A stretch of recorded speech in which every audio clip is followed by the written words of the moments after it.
So today, we return with more Scott Pruitt is an Idiot! The series where we look at the continuing failure of our current EPA head, Scott Pruitt.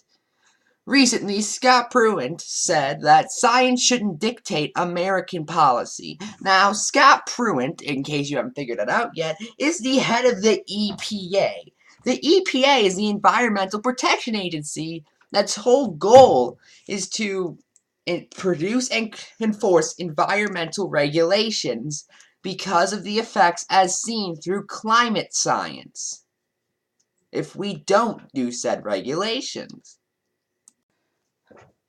Also, can I remind you that Scott Pruitt is an oil tycoon who tried to sue the EPA 14 times and is now heading the EPA and denying climate change because enforcing EPA climate change regulations would force him to lose a decent amount of profit? Kinda makes you think, doesn't it? That just seems like a conflict of interest to me, honestly. But yeah, Scott Pruitt has been denying science for a long time now, because that's what's profitable for him. The Donald Trump administration is full of these kind of people. And this is, by the way, one of the last windows where we can actually do anything about climate change before we see the worst case scenario. Again, there was a hurricane in Texas recently. One of the main results of climate change is increase in natural disasters. So things like hurricanes aren't going away. And Texas overwhelmingly supported Trump. So what Scott Pruitt is saying here is he does not respect the people who supported him.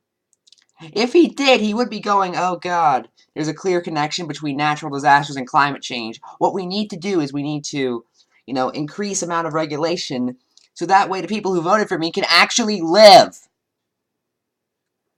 Wouldn't that be amazing if we had an EPA head who thought like that? Scott Pruitt doesn't. That's it.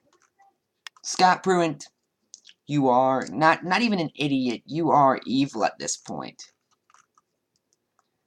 You are a good amount idiot, but you're also evil. I'm Ephrom, and good night.